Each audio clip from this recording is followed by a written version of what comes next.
What is it like to live with alopecia as a kid? Alopecia is sudden hair loss that starts with one or more circular bald patches that may begin to overlap over time. Alopecia can be genetic, it could be hereditary, or it could simply just come from an autoimmune reaction.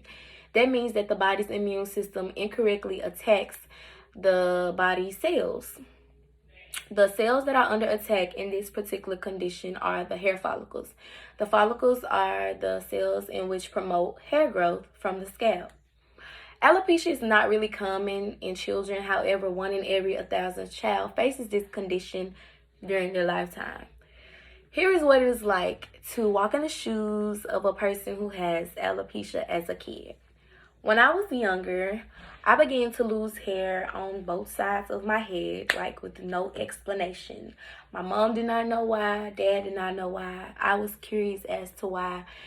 Nobody in my family had dealt with this situation. Nobody was going through it at the time, so it wasn't genetic or wasn't hereditary.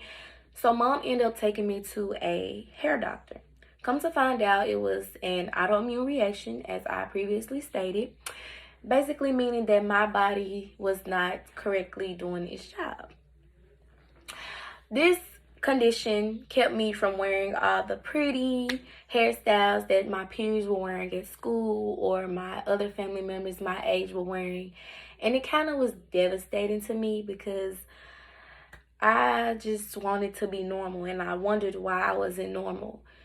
So this actually goes back to my claim of fame that I shared with you all at the beginning of the semester when I said that I cut my pigtails by the rubber band.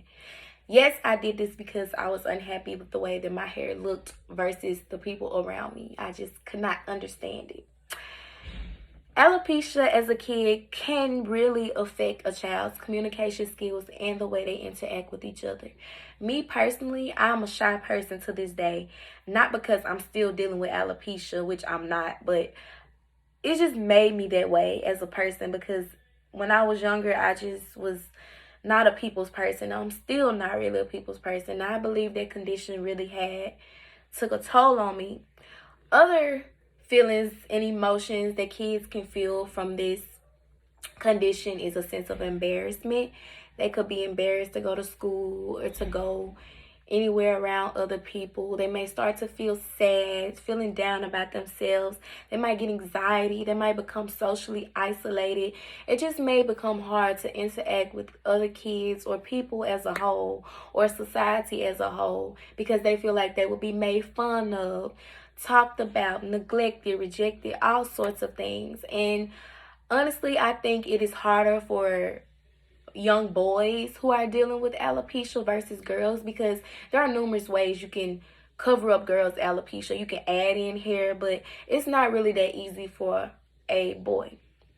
When talking to a child that's dealing with alopecia, you must listen empathetically. You must allow them to express what they are feeling thoroughly. Let them know that you are there and that you feel them and that they are not alone. Give them your undivided attention and assure them that you are listening and that you understand.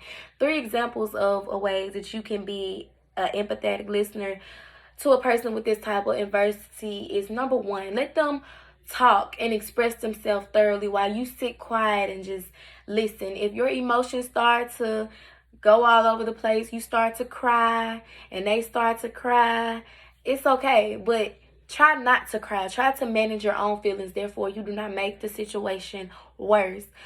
Secondly, avoid any distractions such as your cell phone, the TV, any physical noise.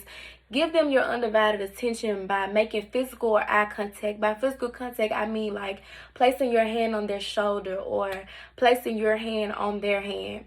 Assure them that you are listening by repeating the things that they are saying to you back to them.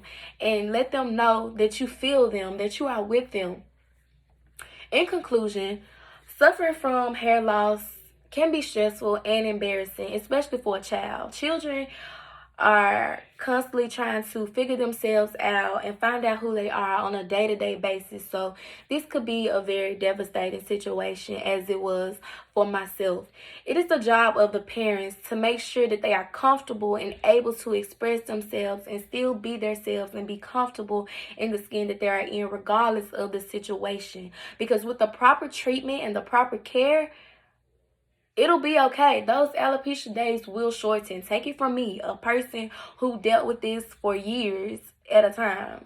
And plus, it's good for them to, learn to love themselves regardless, because in some cases where the alopecia might not get better. But 9 times out of 10, it does. And it's good to just assure them that it's just hair. It'll grow back. Mine did.